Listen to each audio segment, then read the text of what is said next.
बच्चों, आज हम कार्यसूची यानी एजेंडा के बारे में जानेंगे।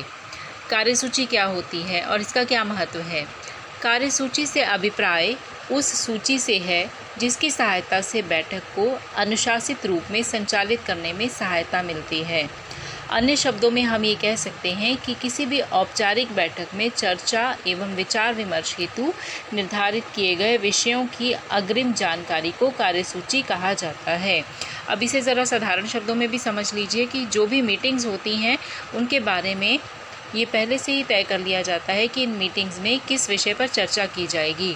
उसी का अनुशासित ब्यौरा जो है और अनुशासित रूप में उस मीटिंग को संचालित करने के लिए जो कार्यों की सूची तय की जाती है उसे कहा जाता है एजेंडा या कार्यसूची। अभी किस प्रकार से बनाते हैं, आइए एक उदाहरण के द्वारा इसे समझने का प्रयास करते हैं। आइए देखिए आप कार्यसूची किस प्रकार से बनाते हैं। एक उदाहरण के द्वारा आपको समझाने का प्रयास करती हूँ। नगर निगम करनाल की 7वीं बैठक की कार्यसूची तैयार करो। मान लीजिए ये प्रश्न आपके सामने आता है कि नगर निगम करनाल की 7वीं या 5वीं जो कोई भी बैठक है उसकी कार्यसूची हमने तैयार करनी है, मतलब कि इस बैठक का एजेंडा क्या होना चाहिए। तो सबसे पहले हम लोग कार्यसूची लिखेंगे और एक बॉक्स बनाएंगे, ठीक है। इस बॉक्स के भीतर ही हमने अपना सारा का सारा एजेंडा जो है वो लिखना है। स्टार्टिंग कैसे करेंगे हम लोग, नगर निगम करनाल की 7वीं बैठक। यहाँ 7वीं बैठक का जिक्र है तो 7वीं, कोई और अंक होगा तो उसका जिक्र हो जाएगा। नगर निगम करनाल की 7वीं बैठक प्रातः 10 बजे कार्यालय में होनी निश्चित हुई है। इसमें निम्नलिखित विषयों पर विचार विमर्श किया जाएगा। इसके बाद एजेंडा इस तरीके से तैयार किया जाता है।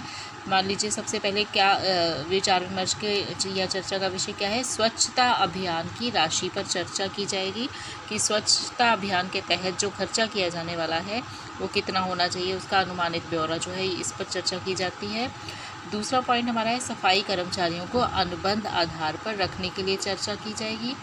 तीसरा पॉइंट है स्वच्छता कर्मियों को पुरस्कृत करने पर विचार विमर्श। और चौथा पॉइंट है अध्यक्ष महोदय की अनुमति से किसी अन्य मुद्दे पर विचार विमर्श। यदि इन सारी चीज़ों के बारे में चर्चा करने के पश्चात हमारे पास समय बच जाता है तो किसी अन्य मुद्दे पर भी विचार विमर्श किया जा सकता है, लेकिन वो अध्यक्ष महोदय के से अनुमति मिलने के उपरांत ही। तो ये इस तरीके से हम लोग जो है वो कार्यसूची तैयार कर देते हैं। आपको इस तरीके से प्रश्न दिया जा सकता है कि नगर निगम कार्यालय या कुछ भी किसी भी कार्यालय के विषय में उसका नाम लिखा जाएगा और उसकी बैठक की कार्यसूची तैयार करो।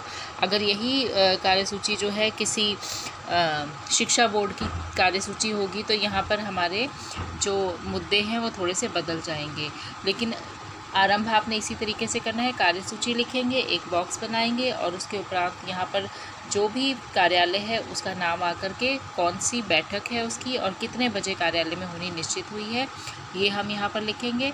उसके पश्चात जो है जिन विषयों पर विचार विमर्श होना है उन्हें क्रमवार जो है इस तरीके से लिख करके प्रस्तुत किया जाता है।